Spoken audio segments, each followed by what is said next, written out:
ہوں اللہ تعالیٰ کی شیطان مردود کے شر سے۔ بسم اللہ الرحمن الرحیم۔ ہاں بند کر دو اس کو۔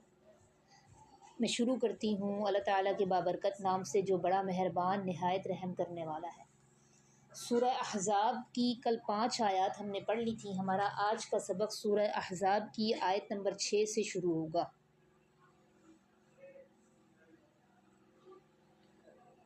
پیچھے کیا خلاصہ ہے؟ ہمیں پتہ چلا کہ بہت ساری چیزیں جو ہوتی ہیں غلط سوسائٹی میں مشہور ہو جاتی ہیں، ٹھیک ہے۔ جیسے اس دور میں تھا لوگوں کے سینوں میں 2 دل ہوتے ہیں، بیوی کو ماں کہنے سے وہ ماں بن جاتی ہے۔ اس طرح آج بھی بہت ساری جاہلیت کی باتیں ہیں، جہالت کی باتیں ہیں جو ہم میں مشہور ہو جاتی ہیں۔ جیسے عاملوں نے جن چڑیلوں کی بہت ساری باتیں مشہور کر رکھی ہیں۔ اس کے علاوہ آپ دیکھیں وہ جو سم لگا دیتے ہیں گھروں کے دروازوں پہ اور کہتے ہیں کہ برکت ہوگی، اس طرح کے بھی تصورات پائے جاتے ہیں نا، جن کو اغلاط العوام کہا جاتا ہے۔ تو یہ فلسفے ہمارے بھی اس میں رائج ہیں۔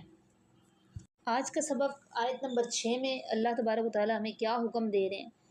پہلا حکم تو یہ ہے کہ النبی اولیٰ بالمؤمنین من انفسہم، نبی پاک صلی اللہ علیہ وسلم زیادہ قریب ہیں ایمان والوں کے من انفسہم، ان کی اپنی جانوں کے۔ اس بات کا کیا مطلب ہے؟ اس کا مطلب ہے کہ ہم سے ہماری جانوں سے بھی بڑھ کر نبی علیہ السلام ہم سے بھی ہماری جانوں سے بڑھ کر زیادہ خیر خواہ ہیں، ٹھیک ہے۔ یعنی نبی پاک صلی اللہ علیہ وسلم کو امت کی فکر امت سے بھی زیادہ ہے۔ اور آیت کے اس حصے میں نا اللہ تبارک و تعالیٰ نے نبی علیہ السلام کی جو ایک باطنی صفت ہے اس کو ہمارے سامنے بیان کیا ہے، اس کو دنیا کے سامنے بیان کیا ہے، ٹھیک ہے۔ بعض دفعہ دیکھیں یہ ہوتا ہے نا، انسان یہ چاہتا ہے کہ میری ذات سے دوسرے لوگوں کو فائدہ پہنچے، خواہ اس میں میرا نقصان ہو رہا ہو۔ تو یہ کوالٹی بہت کم لوگوں میں ہوتی ہے اور لیڈروں میں تو آج آپ کو ملے گی نہیں۔ لیکن نبی علیہ السلام ایک ایسے لیڈر تھے جو حقیقی معنوں میں قوم کے خیرخواہ تھے۔ تو اللہ تعالیٰ نے یہاں یہ بتا دیا کہ نبی علیہ السلام ان لیڈروں میں سے ہیں جو اپنی قوم کے خود قوم سے بھی زیادہ خیرخواہ ہیں۔ تبھی تو دیکھیں سورہ توبہ میں آپ نے پڑھا ہے نا، حریص علیکم، تم پر بہت زیادہ حریص ہیں، یعنی وہ تمہارے فائدے پر بہت زیادہ حریص ہیں۔ یہ پڑھ کے آئی ہیں آپ۔ تو یہاں بھی اللہ تبارک و تعالیٰ نے نبی علیہ السلام کی ایک صفت بیان کی کہ وہ مومنین کے زیادہ قریب ہیں۔ تو پھر ہمیں کیا چاہیے؟ جب نبی علیہ السلام ہمارے خیرخواہ ہیں، ہم سے ہماری جانوں سے بھی زیادہ، تو اس کا کیا نتیجہ نکلتا ہے؟ ہمیں بھی چاہیے کہ نبی علیہ السلام کی اطاعت بھی زیادہ کریں، کیونکہ انہوں نے جو کہا ہے وہ ہماری خیرخواہی میں ہی کہا ہے۔ تو اس آیت کریمہ میں پہلا جب شروع ہے نا، پہلا حصے میں پیغمبر اسلام صلی اللہ علیہ وسلم کی فضیلت بیان ہوئی ہے اور ہمارے ساتھ ان کا تعلق اللہ نے بتا دیا ہے۔ دوسرا وَأَزْوَاجُهُ أُمَّهَاتِكُمْ، اور ان کی ازواج اس امت کی مائیں ہیں، مومنین کی مائیں ہیں، تمہاری مائیں۔ مائیں کیوں کہا گیا نبی علیہ السلام کی ازواج کو؟ جہاں دیکھیں ایک طرف اللہ تعالیٰ نبی علیہ السلام کے عزت و شرف کو بیان فرما رہے ہیں نا، وہیں ہمیں ازواج مطہرات کے حقوق بھی بتا رہے ہیں، ٹھیک ہے۔ اور یہ 2 وجہ سے ہے۔ ایک وجہ تو یہ ہے کہ نبی پاک صلی اللہ علیہ وسلم کے دنیا سے جانے کے بعد اب کسی امتی کے لیے جائز نہیں ہے کہ آپ کی بیویوں سے نکاح کرے، ٹھیک ہے۔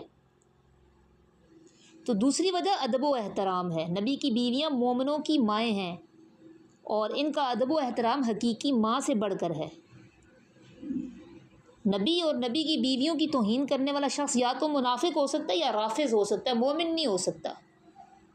اور یہ میں نے بتایا ازواج مطہرات کے حقوق جو اللہ نے بتائے ہیں تمہاری مائیں ہیں، یہ صرف لقب کی حد تک نہیں ہے، آگے آیات آ رہی ہیں جن سے نبی علیہ السلام نے نکاح کر لیا، اس کے بعد ان سے کوئی نکاح نہیں کر سکتا۔ یہ واضح حکم آگے آ رہا ہے، ٹھیک ہے، نکاح نہیں کیا جا سکتا۔ لیکن جو دیگر فقہی احکامات تھے نا وہ رہیں گے۔ اب ایسا نہیں ہے کہ اب وہ ماں بن گئی ہیں تو پردہ ختم ہو گیا یا اب صحابہ جائیداد میں سے ان کو حصہ دار بنا دیتے، ایسا نہیں۔ پردے کے احکامات بھی رہیں گے، وراثت بھی اصل حقداروں کو ملے گی، جو اللہ نے بتا دیا اولو الارحام کو ملے گی۔ تو یہ دوسرا حکم ہے اس آیت میں۔ آیت کا اگلا حصہ کیا ہے؟ وَأُولُو الْأَرْحَامِ بَعْضُهُمْ أَوْلَىٰ بِبَعْضٍ فِي كِتَابِ اللَّهِ مِنَ الْمُؤْمِنِينَ وَالْمُهَاجِرِينَ، رحم والے جو رحم کے بنیاد پر جو رشتہ داریاں ہیں ان کے بعض زیادہ قریب ہیں بعض کے، اولو الارحامی کا مطلب ہے قرابت دار، رشتہ دار، وہ ایک دوسرے کے زیادہ قریب ہیں ایمان والوں اور مہاجرین کی نسبت۔ یہ بھی اصل میں عربوں میں جو ایک کلچر تھا اس کا رد ہے، اور اس کے پیچھے ایک واقعہ یہ بھی ہے کہ جب مسلمانوں نے ہجرت کی تھی مکہ سے مدینہ کی طرف، تو اسٹیبل ہونا ایک نئی جگہ تھی نا مسلمانوں کے لیے، اپنا کاروبار، گھر بار، اپنے کام کاج سب چھوڑ کر آئے ہوئے تھے، تو وہاں اسٹیبل ہونا ایک وقت لگتا ان کو۔ تو نبی علیہ الصلوۃ والسلام نے وہاں کیا کیا تھا، آپ نے اخوت کا رشتہ قائم کیا تھا ایک انصار اور ایک مہاجر کے درمیان، تو یہ لوگ حقیقی بھائیوں کی طرح ہو گئے تھے، اور یہ ایک دوسرے کو وراثت میں بھی حصہ دار ہوتے تھے۔ یہ اس دور کے عبوری احکامات تھے، لیکن جب مسلمان اس میں اسٹیبل ہو گئے، مضبوط ہو گئی، مسلمانوں کی جماعت مدینہ میں مضبوط ہو گئی اور کثیر تعداد میں لوگ بھی اسلام میں داخل ہو گئے، تو اللہ نے اس حکم کو منسوخ کر دیا کہ وراثت کے معاملے میں اب دوستوں کی نسبت نہیں کی جائے گی، بلکہ اصل جو عزیز و اقارب ہیں وہی حقدار ہوں گے، ٹھیک ہے۔ تو اس دور میں عربوں میں بھی یہ کلچر تھا کہ عقد موالات کر لیتے تھے،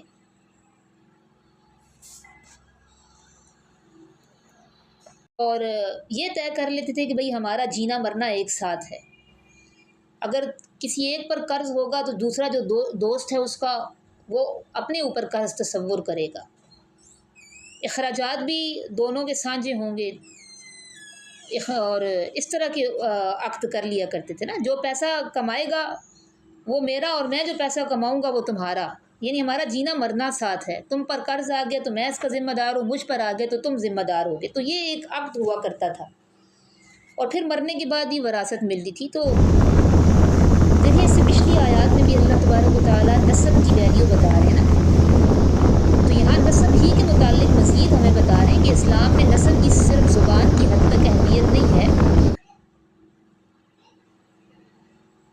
کہ کسی شخص کو اس کے حقیقی بات کی طرف منسوب کرنا صرف اتنا نہیں ہے، بلکہ اس کے جو فقہی احکامات ہیں، جو لا ہے، جو اصول ہیں نا، وہ بھی مرتب ہوگا، جو قانون ہے وہ بھی مرتب ہوں گے، اس میں بھی نسب کا اعتبار ہوگا۔ تو یہاں اللہ تعالیٰ خونی رشتوں کو، نسبی رشتوں کو اجنبی رشتوں پر فوقیت دے رہے ہیں، لہٰذا عقد موالات جس میں آپ کا کسی سے ایگریمنٹ ہو جائے کہ میرے مرنے کے بعد میری وراثت میں سے حصہ دار ہوگا، اس کو اللہ تعالیٰ نے کالعدم قرار دے دیا، ٹھیک ہے۔ اب بھی یہ اسی طرح ہے، اگر کسی نے اس طرح کی وصیت کر دی کہ میرا وہ دوست ہے اور ہمارا آپس میں جینا مرنا ساتھ تھا اور اس کو میری جائیداد میں سے اتنا حصہ ملے گا، تو اس کے مرنے کے بعد جائیداد بالکل شرعی طریقے سے تقسیم ہوگی جیسے اللہ نے بتا دیا، تیسرے حصے میں 1/3 میں وہ وصیت کر سکتا ہے، اس سے زیادہ بھی نہیں۔ الا ان تفعلوا الى اولیائکم معروفا، سوائے اس کے کہ تم کرو اپنے دوستوں کے ساتھ کوئی نیکی، کوئی گفٹ کر دو، کوئی چیز عطیہ کر دو، یا کوئی اور حسن سلوک کے طور پر کچھ اور احسان کر دو، اس کی اجازت ہے، وراثت میں سے حصہ نہیں ملے گا، ہے یہ بات کتاب میں لکھی ہوئی، یعنی یہ بات اللہ نے پہلے ہی لوح محفوظ میں لکھ دی تھی۔ تو اب اللہ تعالیٰ نے اس کو بیان کیا۔ آگے دیکھیں اگلی آیت، آیت نمبر 7۔ وَإِذْ أَخَذْنَا، اور جب لیا ہم نے، مِنَ النَّبِيِّينَ نبیوں سے، مِيثَاقَهُمْ ان کا عہد، میثاق کہتے ہیں پختہ وعدے کو، ایگریمنٹ، اور جب لیا ہم نے نبیوں سے ان کا عہد، وَمِنْكَ اور آپ سے،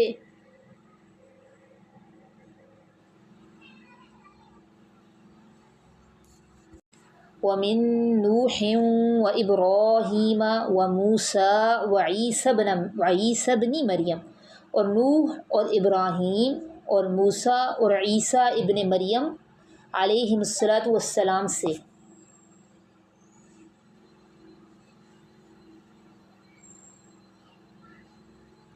وَأَخَذْنَا مِنْهُمْ اور لیا ہم نے ان سے، مِيثَاقًا غَلِيظًا پختہ عہد۔ اس آیت کریمہ میں اس عہد کا ذکر ہے جو اللہ تبارک و تعالیٰ نے عالم ارواح میں تمام انبیاء سے لیا، ٹھیک ہے۔ وہ عہد کیا تھا کہ آپ نے میرا جو پیغام ہے وہ اپنی اپنی امتوں تک پہنچانا ہے۔ دیکھیں اس سے پہلے اللہ تبارک و تعالیٰ نبی علیہ الصلوۃ والسلام کو یہ احکام سمجھا رہے ہیں نا کہ، اور اس میں ظاہر ہے کچھ احکام کلچر کے خلاف جا رہے ہیں۔ ایک حکم تو اللہ یہ دے رہے ہیں کہ ایک سینے میں دو دل نہیں ہوتے، اس پہ ہو سکتا ہے کسی کو تکلیف ہو، ظاہری بات ہے جس نے یہ شوشے چھوڑے ہوں گے کہ ذہین لوگوں کے سینے میں دو دل ہوتے ہیں تو اس کو تکلیف ہوگی۔ زمانہ جاہلیت میں بھی تھا، زمانہ جاہلیت میں ایک یہ بھی تھا کہ بیوی کو ماں سے تشبیہ دے دیتے، وہ ماں بن جاتی تھی، یہ بھی کلچر کے خلاف آرڈر تھا جو اللہ نے کہا کہ وہ ماں نہیں بن جاتی۔ اس پہ بھی عرب کی طرف سے اعتراض ہوتا۔ اسی طرح آگے یہ بھی حکم دے دیا کہ نبی کی جو بیویاں ہیں وہ مائیں ہیں، امت میں سے کوئی بھی ان میں سے اب نکاح نہیں کر سکتا۔ پھر آگے یہ بھی کلچر کے خلاف بات تھی کہ وراثت دوستوں کی نہیں ملے گی، رشتہ داروں کو ہی ملے گی۔ تو اس سے پھر دیکھیں اس کلچر میں جن لوگوں کا مفاد ان چیزوں کے ساتھ وابستہ تھا نا، ان کے تو مفاد پر زد پڑ رہی تھی۔ تو اللہ تعالیٰ بتا رہے ہیں کہ بھائی، اللہ تعالیٰ یہاں آگے ایگریمنٹ کا ذکر کر کے ہمیں یہ سمجھا رہے ہیں کہ دیکھو بھائی، پیغمبروں کا کام ہوتا ہے اللہ کے پیغام کو پہنچانا، خواہ وہ تمہاری خواہشات تمہارے کلچر کے خلاف ہوں، کیونکہ پیغمبر اس بات کا ایگریمنٹ کر کے آئے ہیں، وہاں انہوں نے اللہ سے وعدے کیے ہیں کہ ہم یہ پیغام آپ کا امت تک پہنچائیں گے، اور اسی کا اللہ تعالیٰ نے پیغمبروں کو مکلف بھی بنایا ہے۔ یہاں اللہ اسی ایگریمنٹ کا ذکر کریں کہ اللہ نے مضبوط عہد لیے ہیں کہ آپ نے اللہ کا پیغام بندوں تک پہنچانا ہے، خواہ یہ کلچر کے خلاف ہو، لوگوں کے جذبات کے خلاف ہو یا خواہشات کے خلاف ہو۔ تو اس آیت میں آپ یوں بھی سمجھ لیں کہ اللہ تعالیٰ منافقین کو، مشرکوں کو، خود مسلمانوں کو بھی مایوس کر رہے ہیں کہ نبی وہ حکم دیں گے جو اللہ کا ہوگا، تمہاری خواہشات کو نبی فالو نہیں کرے گا۔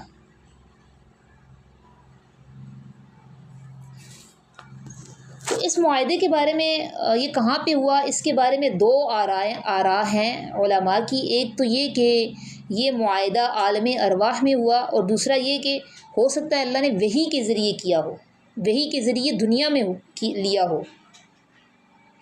پھر آگے اللہ تبارک و تعالیٰ اس ضمن میں نا تمام انبیاء کا تذکرہ کرنے کے بعد، عمومی تذکرہ کرنے کے بعد 5 اولو العزم انبیاء کا ذکر کر رہے ہیں۔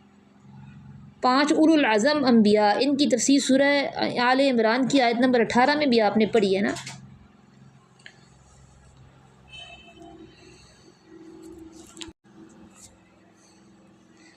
ان خاص پیغمبروں کو یہاں اللہ تعالیٰ اس لیے ذکر کر رہے ہیں کہ ان پیغمبروں کو اللہ تعالیٰ نے باقی انبیاء پر فضیلت دی ہے، ٹھیک ہے، اور تمام پیغمبروں میں سے سید الانبیاء نبی علیہ الصلوۃ والسلام کو اللہ تعالیٰ نے سب سے افضل نبی بنایا ہے۔ نبی علیہ الصلوۃ والسلام کے بعد درجہ ابراہیم علیہ الصلوۃ والسلام کا ہے، اور ابراہیم علیہ السلام کے بعد درجہ موسیٰ علیہ الصلوۃ والسلام کا ہے، پھر عیسیٰ علیہ الصلوۃ والسلام کا ہے، اور پھر نوح علیہ الصلوۃ والسلام کا ہے۔ کیونکہ یہ سارے جو انبیاء تھے یہ صاحب شریعت پیغمبر تھے، اور ان کے جو فضائل ہیں نا وہ ہمیں قرآن سے بھی پتہ چلتے ہیں، دوسرے پیغمبروں کے اس نوعیت کے فضائل نہیں ہیں جو ان کے ہیں۔ اور سورہ جو ہے اپنی تیسرا جو پارہ ہے وہ شروع ہوتا ہے نا، اس میں بھی شروع میں اللہ نے یہی بتایا تلک الرسل فضلنا بعضهم علی بعض، تو اس کی بھی تفسیر میں نے بتایا تھا۔ دیکھیں نوح علیہ الصلوۃ والسلام کی فضیلت کے لیے تو اتنا ہی کافی ہے کہ 950 سال تک تبلیغ کرتے رہے، اور موسیٰ علیہ الصلوۃ والسلام کی فضیلت کے لیے اتنی بات کافی ہے کہ کسی پیغمبر کا اتنا تذکرہ اللہ نے قرآن میں نہیں کیا جتنا حضرت موسیٰ علیہ الصلوۃ والسلام کا کیا، اور عیسیٰ علیہ الصلوۃ والسلام کی فضیلت کے لیے اتنی بات کافی ہے کہ اس امت کی قیادت اللہ نے اس امت کی قیادت کے لیے اللہ تعالیٰ نے جس پیغمبر کا بعد میں انتخاب کیا وہ عیسیٰ علیہ الصلوۃ والسلام آئیں گے نا قرب قیامت میں۔ اور ابراہیم علیہ الصلوۃ والسلام کی فضیلت تو بہت زیادہ ہے، اتنی زیادہ کہ آپ دیکھیں کہ اللہ تعالیٰ نے سید الانبیاء کو حکم دیا کہ آپ نے ابراہیم علیہ السلام کے دین کو فالو کرنا ہے۔ دین تو سارے پیغمبروں کا ایک ہی ہے نا، ملت ابراہیم حنیفہ، ابراہیم علیہ السلام کی ملت کو فالو کرو، اللہ حکم دے رہے ہیں۔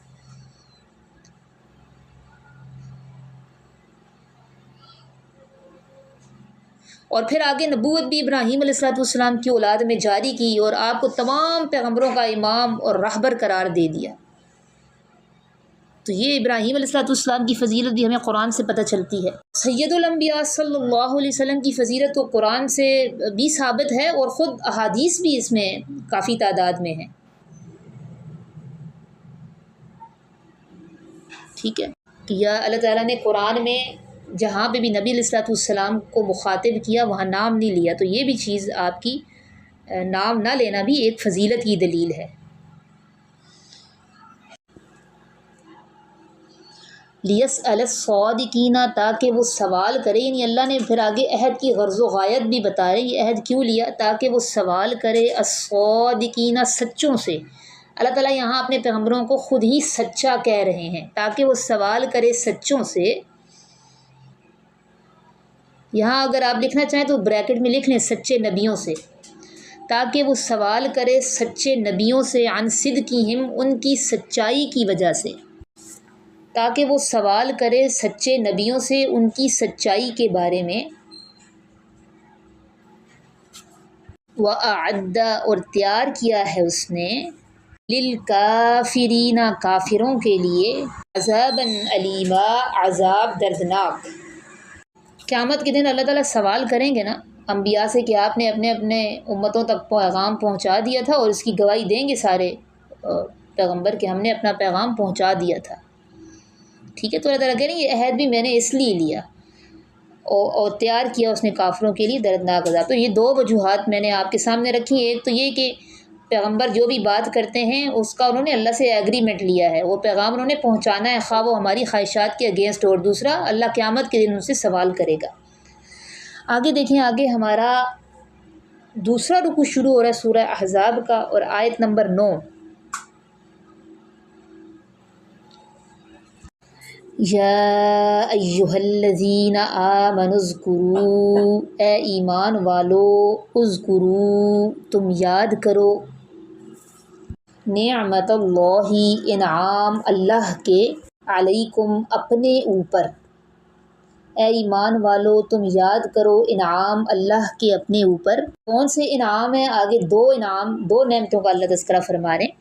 اذ جاءتکم، جب آئے تم پر، جنود، لشکر، جنودن کا مطلب ہوتا ہے بہت سے لشکر، جندن کی جمع ہے جنود، جب آئے تم پر جنود، لشکر، یعنی تم پر لشکر چڑھ دوڑے، جب آئے تم پر بہت سے لشکر۔ مکہ کے مشرک تھے، یہودی تھے، اور یہودیوں کے بہت سے قبیلے تھے، اور انہوں نے بہت سارے قبائل کو راستے میں بھی اپنے ساتھ ملایا تھا، جن میں بنی غطفان بھی تھے، بنی قریظہ کے ساتھ بھی معاہدہ تھا، انہوں نے بعد میں معاہدہ توڑ کے ان کے ساتھ شامل ہو گئے تھے، وہ بھی یہودیوں کا قبیلہ تھا بنی قریظہ، بعد میں پھر نبی پاک صلی اللہ علیہ وسلم ان سے نمٹے تھے، ٹھیک ہے۔ اور معاہدہ کیا تھا؟ وہ میثاق مدینہ، جو معاہدہ ایک تاریخی معاہدہ مشہور ہے، اس کی میں ڈیٹیل بتاتی ہوں، یہ ہو جائے نا پہلے۔ جب آئے تم پر لشکر، بہت سے لشکر، فَأَرْسَلْنَا عَلَيْهِمْ رِيحًا، پھر بھیج دی ہم نے ان پر ہوا، پھر بھیج دی ہم نے ان پر ہوا، وَجُنُودًا لَمْ تَرَوْهَا، اور ایسا لشکر نہیں تم نے اس کو دیکھا، یہ فرشتوں کا لشکر تھا، ٹھیک ہے، اور ایسا نہیں ہے کہ سارے صحابہ نے نہیں دیکھا، بعض صحابہ نے دیکھا بھی تھا، اور ایسا لشکر نہیں تم نے اس کو دیکھا۔ ان دو انعامات کو اللہ یاد کروا رہے ہیں۔ اب میں آپ کو اس کی تفسیر بتاؤں گی کہ یہ کس موقع پر ہوا۔ وَكَانَ اللَّهُ بِمَا تَعْمَلُونَ بَصِيرًا، اور ہے اللہ ان کاموں کو جو تم کرتے ہو، بصیرا، دیکھنے والا۔ یہ کب انعام کیا اللہ نے؟ ہوا بھیج کر اور فرشتے بھیج کر۔ کون سا موقع تھا جب یہ انعام ہوا؟ یہ اصل میں موقع تھا غزوہ احزاب کا۔ تین باتوں کا اللہ نے یہاں ذکر کیا نا، جب لشکر تم پہ چڑھ دوڑے، ہم نے ہوا بھیجی، اور ایسا لشکر جس کو نہیں تم نے دیکھا۔ تو یہ تین چیزیں کب ہوئی تھیں؟ غزوہ احزاب میں ہوئی تھیں۔ غزوہ احزاب کب پیش آیا تھا؟ دیکھیں، جب مسلمانوں نے ہجرت کی تھی مکہ سے مدینہ کی طرف، تو وہ 2 ہجری میں، دوسرا ہی سال تھا ہجرت کا، تو غزوہ بدر پیش آیا، جس میں مسلمانوں کو فتح ہوئی تھی۔ یہ جنگ بھی مسلمانوں پر مسلط کی گئی تھی۔ پھر 3 ہجری یعنی ہجرت کا تیسرا سال تھا، تو غزوہ احد پیش آ گیا، یہ جنگ بھی مسلمانوں پر مسلط کی گئی تھی۔ اس کے بعد چوتھی ہجری ذرا آرام سے گزری، اس کے بعد 5ویں ہجری آئی، تو اس کے بعد پھر ان پر یہ گروہ چڑھ دوڑے۔ اصل میں جب نبی علیہ السلام آئے تھے مکہ سے مدینہ، تو آپ صلی اللہ علیہ وسلم مدینہ کی ریاست کو نا مضبوط دیکھنا چاہتے تھے، اس کو مضبوط بنانا چاہتے تھے۔ اس لیے آپ صلی اللہ علیہ وسلم نے جتنے بھی مدینہ اور مدینہ کے اطراف میں لوگ آباد تھے، قبیلے آباد تھے نا، ان کے ساتھ ایک معاہدہ کیا تھا۔ وہ معاہدہ ہماری تاریخ میں میثاق مدینہ کے نام سے معروف ہے۔ وہ یہ پہلا بین الاقوامی تحریری معاہدہ تھا۔ تو اس کی جو اہم شقیں تھیں، اس میں یہ بات تھی کہ یہودیوں کو مذہبی آزادی حاصل ہوگی، اور وہ یہودی مدینے کے دفاع کو اپنی ذمہ داری سمجھیں گے۔ جیسے مسلمانوں پر لازم ہوگا کہ باہر سے کوئی حملہ کرے تو مسلمان دفاع کریں، ویسے بھی اور اسی طرح جتنے بھی لوگ مدینے کے شہری ہیں ان سب پر لازم ہوگا کہ وہ مدینے کا دفاع کریں۔ اور ایک شق یہ بھی تھی کہ مسلمانوں پر جارحانہ حملے کی صورت میں یہودی مسلمانوں کا ساتھ دیں گے، اور یہودیوں پر حملے کی صورت میں مسلمان یہودیوں کا ساتھ دیں گے۔ ٹھیک ہے، تو اس میں ان عہدوں میں یہ یہودیوں کے سارے قبائل شامل تھے، بنو نذیر اور بنو قریظہ۔ لیکن ایک طرف یہ اتنی عہد شکن قوم ہے، اس کی عہد شکنی کو آپ صرف آج ہی نہیں دیکھ رہے، شروع سے ہی عہد شکن قوم ہے۔ اللہ نے ویسے ہی نہیں یہود کی اتنی مذمت کی قرآن مجید میں۔ تو یہ سارے قبائل بنو نذیر اور بنو قریظہ یہ اس معاہدے میں شامل تھے، لیکن دوسری طرف سے یہ جا کے مشرکوں کے پاس جا کے ان سے کہتے ہوتے تھے کہ تم آؤ مسلمانوں پر حملہ کرو مکہ میں جا کر۔ حی ابن ان کے نام مجھے بھول گیا، اس کا نام تھا حی ابن اخطب، میں ذرا تھوڑا سا تحقیق کر لوں۔ حی ابن اخطب یہ جا کے اس نے ابھارا تھا مکہ میں قریشیوں کو، اس نے کہا تھا کہ بھئی تم لوگ آؤ، آ کے مکہ پر حملے کرو، ہم مدینہ پر حملہ کرو، ہم تمہارا ساتھ دیں گے، ہم تمہارے ساتھ ہیں۔ اسی طرح راستے میں جتنے بھی قبیلے تھے، بنو غطفان تھا، ان کے پاس یہ لوگ گئے تھے، ان کو بھی کہا تھا کہ بھئی ہم تمہاری مدد کریں گے اور تم لوگ جنگ کرو، مسلمان تو آئے روز زیادہ ہی ہوتے جا رہے ہیں اور مضبوط ہوتے جا رہے ہیں۔ ٹھیک ہے، اور کچھ دوسرے قبیلوں سے بھی ملے اور انہیں بھی حملے پر ابھارتے گئے۔ نبی علیہ السلام کو جب یہ خبر ملی کہ اس طرح ہو رہا ہے، یہودی جا کر قبیلوں کو اور مکہ والوں کو ابھار رہے ہیں کہ آؤ مدینہ پر حملہ کرو، ہم تمہارا ساتھ دیں گے، تو نبی علیہ السلام نے صحابہ سے مشورہ کیا کہ اب کیا کیا جائے۔ تو صحابیوں میں سے حضرت سلمان فارسی رضی اللہ تعالیٰ عنہ، انہوں نے یہ مشورہ دیا تھا کہ ہم اپنے دفاع کے لیے مدینہ کے اطراف میں خندق کھود لیتے ہیں۔ یہ تجویز نبی علیہ السلام کو پسند آئی، چنانچہ نبی علیہ السلام نے فوراً ہی منصوبے پر عمل شروع کر دیا، اور آپ نے کام کو ڈیوائیڈ بھی کیا، 10 آدمیوں کو 40 گز کا حصہ کھودنے کو دے دیا۔ یہ خندق کتنے میل لمبی، کتنے میل چوڑی، کتنے فٹ چوڑی اور کتنے فٹ گہری تھی؟ کیا تھا، دوبارہ میں دہرا دیتی ہوں۔ یہ کتنے میل لمبی تھی؟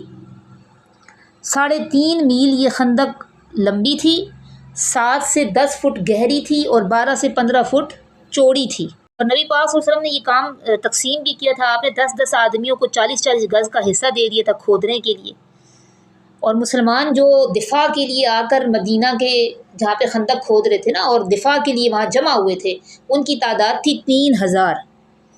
دوسری طرف سے جو اتنے گروہ اور پارٹیاں جمع ہو کے آ رہی تھیں، مختلف قبائل تھے جس میں مشرک بھی تھے، یہودی بھی تھے، تو وہ سب ان کی تعداد تھی 10,000۔ تو جب 10,000 کا وہ قافلہ آ کر یہاں پہنچا تو وہ دیکھ کر حیران رہ گئے کہ مسلمانوں نے یہ کیا دفاعی تدبیر اختیار کی ہے۔ وہ حیران رہ گئی کہ کیسی دفاعی تدبیر ہے، دنگ رہ گئے نا، اس سے پہلے تو ایسا کبھی نہیں ہوا تھا۔ پھر کیا ہوا، یہ انہوں نے محاصرہ کر لیا تھا، اور یہ محاصرہ جو ہے یہ تقریباً 1 مہینہ تک، 25 سے کچھ اوپر دن تھے، جاری رہا تھا۔ ظاہری بات ہے، اب جو لوگ محصور ہوتے ہیں مشکل میں تو وہ لوگ آتے ہیں نا، باہر کی دنیا وہ تو باہر بیٹھے ہوئے تھے، ان کو تو زیادہ مشکلات نہیں تھیں، مسلمان اندر تھے، اور 25 سے 30 دن جو محاصرے میں ہوں، ظاہری بات ہے وہاں خوراک کی قلت بھی ہو جائے گی، اور بھی بہت سارے مسائل ہوں گے، تو مسلمان خوراک کی قلت کا بھی شکار ہوئے، اور یہ مشکل ترین غزوہ تھا۔ آگے اللہ تعالیٰ نے اس کو نا وَزُلْزِلُوا زِلْزَالًا شَدِیدًا کہا ہے، تو مسلمانوں کو ہلا دیا گیا، سخت ہلا دیا گیا، جھنجھوڑ دیا گیا۔ تو وہ آیت جب آئے گی تو میں بتاتی ہوں اس میں کون کون سے ایسے آزمائشیں اور واقعات تھے۔ اچھا، یہ محاصرہ پھر ٹوٹا کب؟ نبی علیہ الصلوۃ والسلام بھی دعائیں مانگ رہے تھے تو اللہ تبارک و تعالیٰ نے کیا کیا کہ ایک تو سخت آندھی بھیج دی۔ اس آندھی سے یہ ہوا، وہ اتنی تیز تھی کہ ان کے اونٹ بھاگ نکلے، خیمے ان کے اکھڑ گئے، ان کے برتن الٹ گئے اور یہ بھاگنے پر مجبور ہو گئے۔ اور پھر نبی صلی اللہ علیہ وسلم نے اس ہوا کے بارے میں کہا تھا کہ اللہ تعالیٰ نے قوم عاد کو مغرب سے طرف سے چلنے والی گرم ہوا کے ساتھ ہلاک کیا، اور میری مدد اللہ تعالیٰ نے مشرق کی طرف سے چلنے والی ٹھنڈی ہوا کے ساتھ کی جس کو حملہ آور برداشت نہ کر سکے۔ تو یہاں ان دو نعمتوں کا تذکرہ تھا۔ اب آگے چلتے ہیں۔ اذ جاؤکم، جب وہ آئے تمہارے پاس، من فوقکم، تمہارے اوپر سے، ومن اسفل منکم، اور تمہاری نچلی طرف سے۔ اسفل کہتے ہیں نچلے کو، اسفل السافلین لفظ پڑھتی ہیں نا، بد روحیں جو اسفل السافلین میں جائیں گی، نیچے۔ جب وہ آئے تمہارے پاس تمہارے اوپر کی جانب سے اور تمہاری نیچے کی جانب سے۔ وَإِذْ زَاغَتِ الْأَبْصَارُ، اور جب ٹیڑھی ہو گئیں آنکھیں۔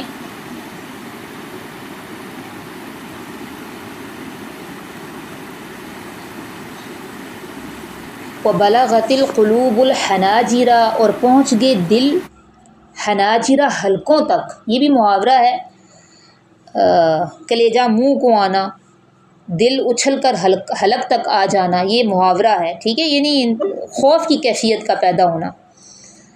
اور پہنچ گئے دل حناجرہ، حلقوں تک۔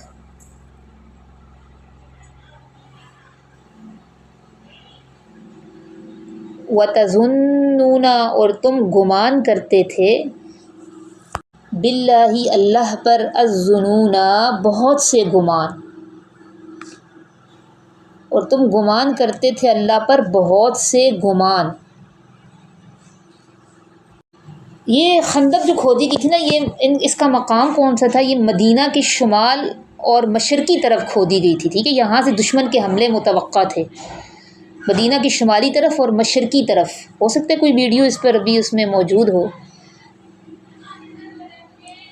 شمال اور مشرقی جانب، وہ بھی شمال اور مشرقی جانب میں نے بتایا نا، اسی طرف خندق بھی کھودی گئی تھی کیونکہ ان دو طرف سے حملوں کا خطرہ تھا۔ تو اللہ تعالیٰ کہہ رہے ہیں جاؤکم من فوقکم، جب وہ آئے تمہارے اوپر سے، تو مدینہ کی جو مشرقی طرف تھی وہ تھوڑی بلندی پہ تھی، ومن اسفل منکم، اور جب وہ آئے تمہاری نچلی جانب سے، مدینہ کا جو مغربی حصہ تھا نا وہ نیچے کی طرف تھا، تو دشمن ان دونوں طرف سے حملہ آور ہوئے تھے۔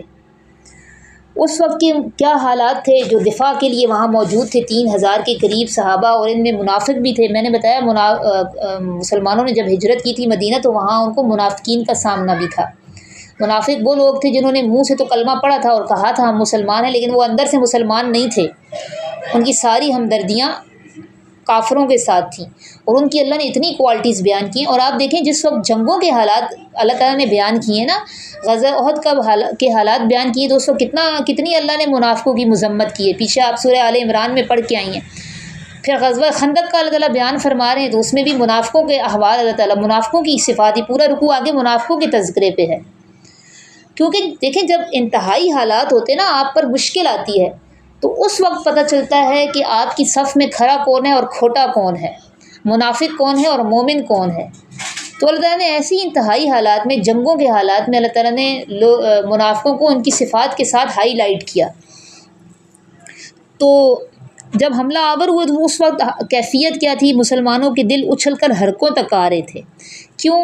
ایک تو اس کی وجہ یہ تھی کہ بچے اور عورتیں اور بوڑھے وہ شہر میں تھے، اور مجاہدین خندق کے پاس مورچہ زن تھے، اور بہت بڑی تعداد میں لشکر تھا۔ تو یہ ایک نیچرل چیز ہے اس ایسے مواقع پر نا، خوف کا آنا۔ دیکھیں جیسے اب پاک بھارت جنگ ہو رہی ہو اور جہاز اوپر سے گزرے تو ایک خوف کی کیفیت کا پیدا ہونا ایک فطری چیز ہوتی ہے۔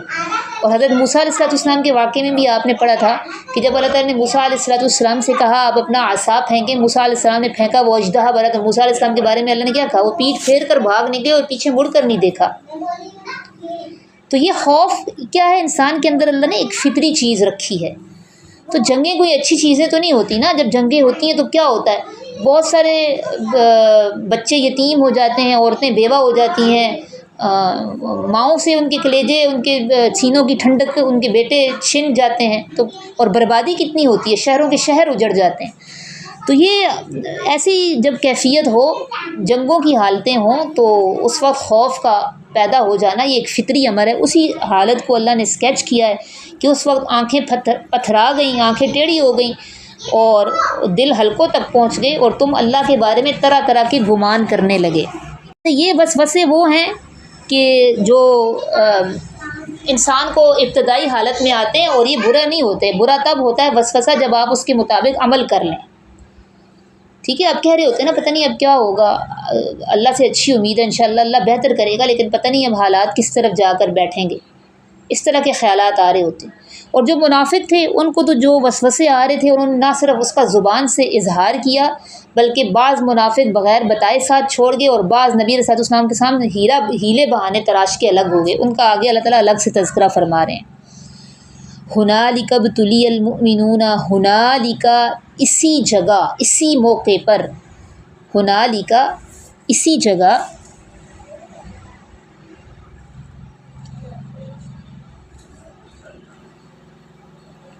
ابتلی المؤمنین آزمائش میں ڈالا گیا ایمان والوں کو،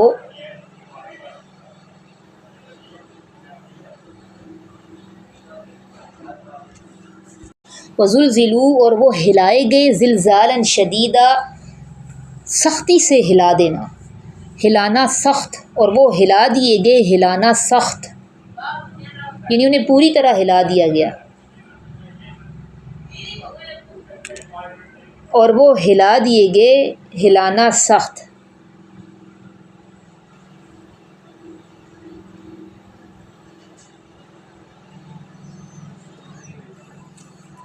مشکل وقت میں ہی انسان کا اصل باطن سامنے آتا ہے نا، اس لیے قرآن سخت حالات کو ابتلا کہتا ہے، کیونکہ ابتلا کا جو وقت ہوتا ہے آپ کے اندر کی چھپی حقیقتوں کو کھول کر سامنے رکھتا ہے۔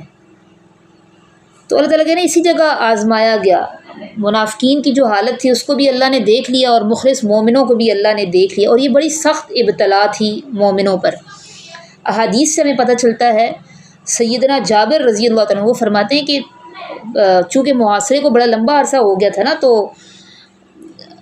بھوک کی بہت زیادہ فاقوں کی نوبت آ گئی تھی، اور مسلمانوں نے 3 دن تک ایسے گزرے جو مسلمانوں کو کھانے کے لیے کچھ میسر نہیں تھا، اور صحابہ نبی علیہ السلام کے پاس آئے اور انہوں نے اپنے پیٹ پر بندھا ہوا ایک پتھر دکھایا، تو نبی علیہ السلام نے جب اپنا کرتا اٹھایا تو پیٹ پر 2 پتھر بندھے ہوئے تھے۔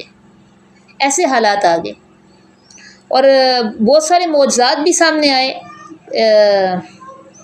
کھانے والا ایک معجزہ تھا، حضرت جابر رضی اللہ عنہ کی ہی روایت ہے، وہ فرماتے ہیں کہ ان کے گھر میں وہ گھر میں آئے تھے، اور ان کے گھر میں ایک بکری کا گوشت تھا اور تھوڑا سا آٹا تھا، تو وہ نبی علیہ السلام کے پاس آئے تھے اور ان سے کہا تھا کہ آپ کو میری طرف سے کھانے کی دعوت ہے۔ آپ وسلم نے ساتھیوں کو لیا تھا اور ان کو کہا تھا کہ دیگچی پر سے نہ ڈھکن نہ اٹھایا جائے، اور پورا جو 3000 کا لشکر تھا، 3000 تو نہیں تھے کیونکہ اس میں سے کچھ منافق بھی تھے نا، تو جو پورے خندق والے لوگ تھے نا، اب اس کی تعداد تو نہیں بتائی، یہ کہا گیا کہ پورے جو خندق والے لوگ تھے ان کو بلا کر سارے لشکر کو کھانے کی پیشکش کی گئی، اور تھوڑا سا جو کھانا تھا وہ اتنے بڑے لشکر کو کافی ہو گیا۔ تو یہ بھی نبی علیہ السلام کے ہاتھ کا معجزہ تھا جو اللہ نے ظاہر کیا۔ یہ مکمل حدیث آپ کو مل جائے گی، ٹھیک ہے، صحیح بخاری کی یہ حدیث ہے، آپ اس کو سرچ کریں تو آپ کو یہ مکمل حدیث مل جائے گی۔ اس کے علاوہ ایک اور معجزہ یہ بھی ہوا کہ خندق کے دوران ایک سخت چٹان آ گئی تھی جو صحابہ اکرام رضوان اللہ تعالیٰ علیہم اجمعین سے ٹوٹ نہیں رہی تھی، تو انہوں نے نبی علیہ السلام کے پاس آئے اور کہا کہ یہ اس طرح کی سخت چٹان ہے جو نکل نہیں رہی، تو آپ وسلم کدال لے کر خود نیچے اترے، اس پر ایک ضرب لگائی، اس سے چنگاری نکلی، اور آپ صلی اللہ علیہ وسلم نے فرمایا کہ مجھے ایک منٹ میں حدیث کھول لوں۔ آپ صلی اللہ علیہ وسلم نے فرمایا اللہ اکبر، مجھے ملک شام کی کنجیاں دے دی گئی ہیں، اور میں اس وقت وہاں کے سرخ محلات دیکھ رہا ہوں۔ پھر آپ صلی اللہ علیہ وسلم نے دوسری جب ضرب لگائی تو چٹان کا ایک ٹکڑا الگ ہوا اور چنگاری نکلی، تو آپ نے فرمایا اللہ اکبر، مجھے ملک فارس دے دیا گیا ہے، اور میں اس وقت مدائن کا سفید محل دیکھ رہا ہوں۔ ٹھیک ٹھیک ہے. پھر آپ صلی اللہ علیہ وسلم نے تیسری بار جب ضرب لگائی اور وہ چٹان بھی ٹوٹ گئی اور آپ نے فرمایا اللہ اکبر، مجھے یمن کی چابیاں دے دی گئی ہیں اور اس وقت میں صنعاء کے پھاٹک دیکھ رہا ہوں. تو یہ بھی نبی علیہ السلام کے معجزات تھے جو آپ صلی اللہ علیہ وسلم کو اللہ تعالیٰ نے اس دوران دکھائیں. یہ سارے محلات اور بتایا، تسلی دی کہ دیکھیں ایک وقت ایسا آئے گا جب مسلمانوں کی فتوحات کا دائرہ اتنا وسیع ہو جائے گا. اور واقعی یہ تاریخ کا حصہ ہے. عمر فاروق رضی اللہ عنہ کے دور میں یہ ساری فتوحات ہوئی تھیں. روم اور فارس مسلمانوں کے زیر نگیں آگے تھے، اور جب یہ علاقے مسلمانوں کے زیر نگیں آگے تھے اور نبی علیہ السلام کا وصال ہو چکا تھا نا، تو اس وقت ایک آدمی تھا، اس نے ایک صحابی رسول جابر بن عبداللہ رضی اللہ تعالیٰ عنہ سے کہا تھا کہ اگر ہم مشکل حالات میں نبی علیہ السلام کے ساتھ ہوتے نا تو ہم ان کے ساتھ ہر قسم کی آزمائش جھیلنے کو تیار ہوتے. تو حضرت جابر رضی اللہ عنہ سے کہا تھا کہ جو غزوہ خندق میں ہم پر جو آزمائش آئی تھی نا، وہ کٹھن ترین آزمائش تھی جو ہم نے نبی صلی اللہ علیہ وسلم کے ساتھ جھیلی. تو اسی کے بارے میں اللہ کہہ رہے ہیں وَزُلْزِلُوا زِلْزَالًا شَدِيدًا، سخت ہلا دیے گئے، پوری طرح ہلا دیے گئے. لیکن اس کے باوجود ہم صحیح بخاری کی حدیث ہے، مہاجرین اور انصار جو ہے وہ خندق کھودتے ہوئے نعرے بھی لگا رہے تھے، نحن الذین بایعوا محمدا علی الجہاد ما بکینا ابدا. ہم وہ ہیں جنہوں نے محمد صلی اللہ علیہ وسلم سے زندگی بھر جہاد پر بیعت کی ہے. ٹھیک ہے، یعنی صحابہ پر کوئی خوف نہیں تھا، پرعزم تھے صحابی. وہ زمانہ جو نا سردی کا بھی زمانہ تھا. ٹھیک ہے، یہ ایک آزمائش یہ بھی تھی، سردی بہت زیادہ تھی، اور ایک پورے مہینے تک آپ خود سوچ سکتی ہیں کہ جو پھر وہ حالات ہوئے ہوں گے، سردی، تھکاوٹ، تو آزمائش کتنی سخت تھی. اور سردی اتنی تھی کہ صحابہ فرماتے ہیں ہم میں سے کوئی گھوڑے کی زین کھولنے تک کی طاقت نہیں رکھتا تھا، اس قدر شدید سردی. دوسری طرح بھی آزمائش آئی تھی، ایک نفسیاتی دھچکا یہ بھی تھا کہ بنو قریظہ جنہوں نے معاہدہ کیا ہوا تھا نا، انہوں نے عین موقع پہ معاہدہ توڑ دیا تھا. ٹھیک ہے، تو یہ بھی ایک وہ وقت تھا، لیکن صحابہ نے نا اللہ پر بھروسہ کرنے والے لوگ تھے. فاقے بھی کیے انہوں نے، یہ بھی نفسیاتی دھچکے جو ان کو لگتے رہے یہ بھی برداشت کیے، معاشی عدم استحکام کو بھی برداشت کیا. ایسے ہی مومنین کے بارے میں علامہ اقبال نے کہا نا، اللہ کے شعروں کو آتی نہیں ربائی. اچھا آگے دیکھیں، وَإِذْ يَقُولُ الْمُنَافِقُونَ، اور جب کہتے تھے منافق، وَالَّذِينَ فِي قُلُوبِهِمْ مَرَضٌ، اور جن کے دلوں میں بیماری ہے، اور جب کہتے تھے منافق اور جن کے دلوں میں بیماری ہے، کیا کہتے تھے؟ ما وعدنا اللہ ورسولہ الا غرورا، نہیں وعدہ کیا ہم سے اللہ اور اس کے رسول نے مگر دھوکے کا. یعنی فتح مسلمانوں کو ہوگی، حالانکہ ہم دیکھو کتنے شدید خطرات میں گھرے ہوئے ہیں. تو یہ ایسے خوف، شک اور بے اعتمادی والے خیالات نا منافقوں کو آتے ہیں. منفی سوچیں، بدگمانی، بزدلی، ظاہری بات ہے جس کے اندر خوف، شک اور بے اعتمادی ہو، اللہ پر یقین نہ ہو، تو اس کو کیا ہوتا ہے پھر اس کے اندر تو پھر منفی سوچیں آئیں گی، نا امید ہوگا وہ. اور یہ چیزیں منفی سوچیں، بدگمانی، خوف، بے اعتمادی، اس کو بزدلی کی طرف دھکیلتے ہیں.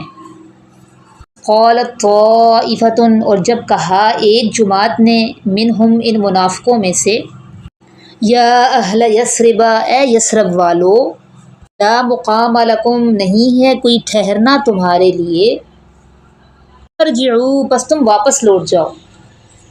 مطلب بعض منافقوں کے تو دل کی کیفیت اللہ نے بیان کی، وسوسے ستا رہے ہیں ان کو اور وہ کپا رہے ہیں، اور پھر انہی وسوسوں کو زبان پر بھی لا رہے ہیں.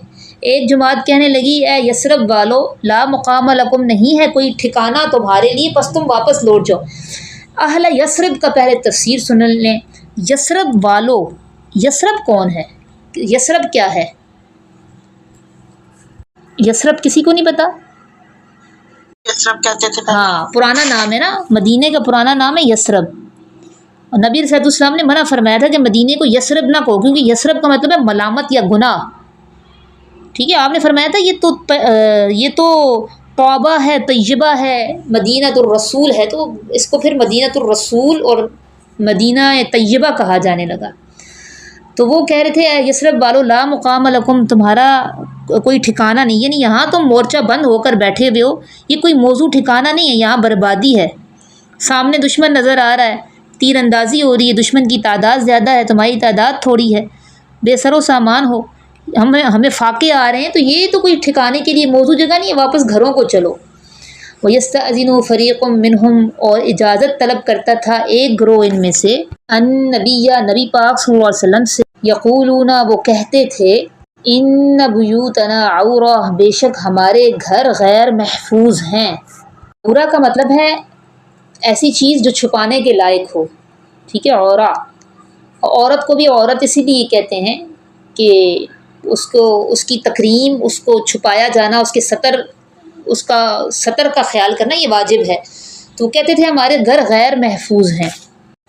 ایک تو گروہ تھا جو کہ اس طرح کی باتیں سرعام کر رہے تھے کہ گھر کو لوٹ کر چلو، یہ موضوع جگہ نہیں ہے، بددلی پھیلا رہے تھے دوسرے لوگوں میں بھی۔ اور ایک ذرا تھوڑا سا شریف تھا، وہ آگے اجازت بھی مانگ رہے تھے کہ ہمیں بہانے سامنے رکھ کے کہ ہمارے گھر غیر محفوظ ہیں۔ غیر محفوظ کہ ہمارے گھروں میں چار دیواریاں نہیں ہیں، تو ایسا نہ ہو دشمن شہر میں گھس آئے اور جو ہمارے گھروں میں خواتین ہیں ان کو نقصان پہنچائے، ہمارے بچوں کو، ہماری عورتوں کو نقصان پہنچائے۔ تو یہ اس طرح کے بہانے انہوں نے تراشے۔ وما ہی بعورہ، اور نہیں تھے وہ غیر محفوظ۔ ان یریدون الا فرارا، نہیں وہ چاہتے مگر فرار، نہیں وہ چاہتے مگر بھاگنا۔ یہ اللہ تعالیٰ نے بتا دیا، اصل مسئلہ تو یہ ہے کہ وہ یہاں سے بھاگنا چاہتے ہیں، مسلمانوں کا دفاع نہیں کرنا چاہتے، یہاں قوم کا دفاع نہیں کرنا چاہتے، اپنے ذاتی مفاد کو ترجیح دے رہے ہیں، اس لیے بہانے تراش رہے ہیں۔ نہیں وہ چاہتے مگر بھاگنا۔ جب اللہ پہ یقین اور اعتماد کم ہوتا ہے نا، ایمان کمزور ہوتا ہے نا، تو پھر نیگیٹو باعث بڑھ جاتی ہیں، ٹھیک ہے، ہر چیز کا الٹا رخ نظر آ رہا ہوتا ہے، دشمن بڑا نظر آ رہا ہوتا ہے، اپنی طاقت کم محسوس ہو رہی ہوتی ہے، اور ایسی ہی سوچیں ہوتی ہیں جو مایوس بھی کرتی ہیں، بزدل بھی کرتی ہیں۔ تو منافقوں کی اسی طرح کی سوچیں ہوتی ہیں، اس لیے ان کے جو روگ ہوتا ہے اس کو اللہ نے مرض کہا ہے، بیماری۔ آج کے لیے اتنا کافی ہے، باقی انشاءاللہ کل پڑھیں گے، اور آگے بھی غزوہ احزاب کا ہی ذکر ہے، یہ پورا رکوع اسی ٹاپک پہ چلے گا۔ سبحان ربک رب العزت عما یصفون وسلام علی المرسلین والحمد للہ رب العالمین۔ ربنا تقبل منا انک انت السمیع العلیم۔